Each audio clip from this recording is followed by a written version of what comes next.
Alrighty, what's up, guys? So back with another one here, another controller review. We've done a bunch on this channel. We've done, leverless controllers. We've done pads. We've done arcade sticks. Well, today is a leverless controller, and it's a special one. Well, they're all special, but this one's a little bit different because I know the guy. So we're gonna be checking out the Sando from Katsugear, and one of the creators, Will. He is a regular Tatakai Tuesday. That's the event, the local we've been running out here in Japan for about 8 years. So he's here every week. He's grinding, he's entering tournaments, he's volunteering, he's helping out. So it feels cool to kind of, show off a product that someone I know was responsible for. It's nice to help out the local community here. But anyway, without any further ado, here is the Sando from Katsugear. Alrighty, so here it is. This is it, the Sando from Katsugear. You can get it customized however you want. I can change the plate, the button caps. This is the cover. Change the cover. I like bright colors, so I got it done this way. But as you see, it's a bit chunky, right? If I compare it to, this is my Pantera. This has been my go-to before for like years. This is like a. See, the Sando is a bit thicker, and a little bit smaller. But don't be fooled. This is it's pretty chunky. It's heavier, right? It's one of the heaviest leverless controllers, I'll say. So if you play on your lap, like I do, it's not going to slide around at all. I've been playing for a week. Absolutely no problem. See, the buttons sound nice. But like always, right, it's all preference, however you like your controller there. And now if we plug it in, ready? We plug it in. Ta-da! Yes, it's been a while, right? I always talk about how I want my controllers to be flashy and light up and everything. Yes, the buttons all light up here, and it's very, very easy to set up. You can set up each individual button at its own light. You can have them all the same like I do. They're set to change. Can you see the blue? You can kind of see it. Sorry, it's bright in here. But yes, you can have it so the buttons change when you press them. You can have it off if you don't like it, right? You can shut it off if you don't like it. But the way to do it is very, very easy, right? Some of the other controllers I've used before have been a little bit kind of confusing, confusing to set up. But this little, can you see that? I'll see if I can zoom in, but the whole way this controller is managed is through the little menu system and this spin wheel right here, which makes it very, very, very easy to customize in the way you like. So let's see. All right, so sorry for the poverty webcam footage, but yes, everything is controlled through this menu and this wheel right here. So you press it, okay, then you just scroll left and right, and you have the full visual right there, so you can't mess this up.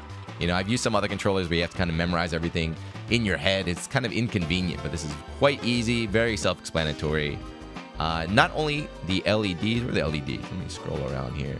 There you go. Not only can adjust the LEDs through here, but you really do full customization. So one of the big things is you can calibrate each button individually.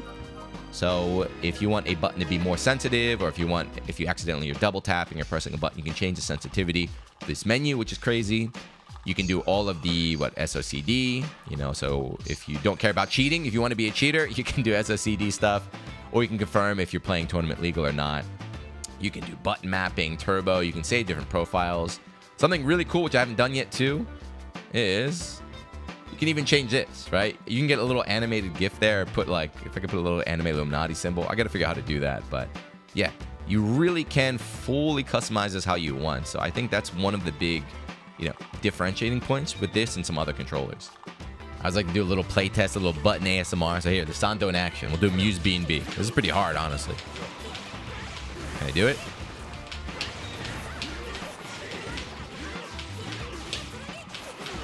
Hey, nice. Oh, hold on.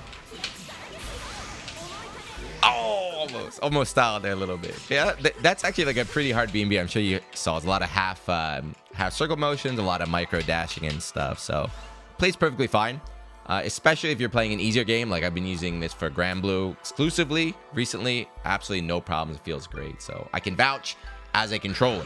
So yeah, it plays great. Let's real quick go over some other stuff. Forgot to mention this at the start, but it's got the standard 8-button layout. It uses the smaller buttons. What are they called? Like micro keys? I don't know, right? So they're smaller than regular arcade stick buttons. They're more like keyboard buttons there. In addition to the 8, it has the extra buttons all you zoomers love, right? There's 2 up here as well as 2 down there. I think now Street Fighter players use that for like drive impact or some sort of OS. I don't know. Personally, I don't need extra buttons. I only use them for training mode, for record and replay.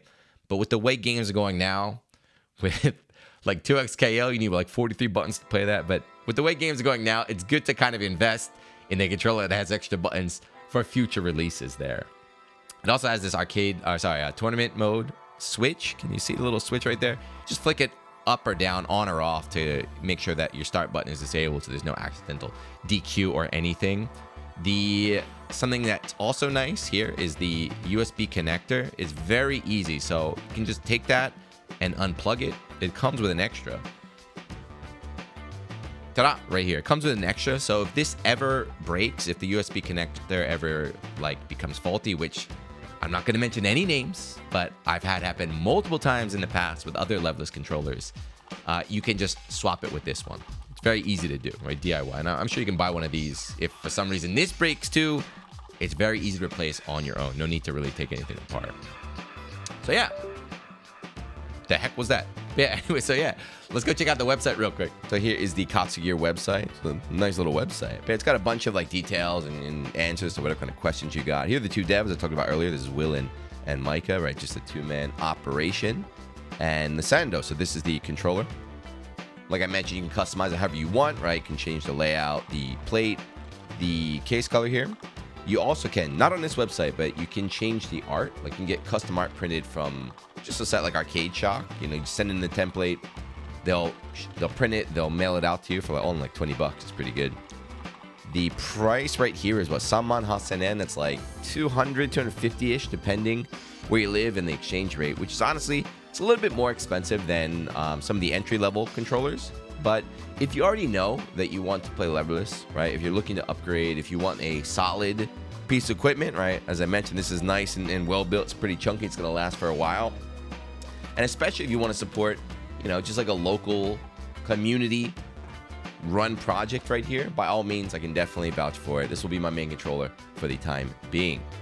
Also, they're doing a giveaway right now for a free Sando, so head on over to their Twitter account, follow, enter. It's completely free. It only goes to March 18th, so it might be too late if you're watching this video in the future, but who knows? They might do another one, so definitely check them out.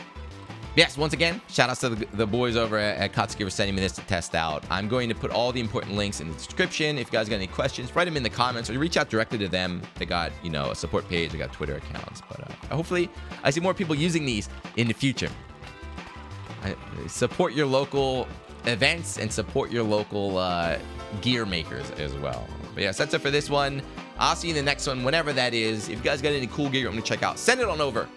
We might see you in a YouTube video in the future. But thank you for watching. I'll see you in the next one. Peace.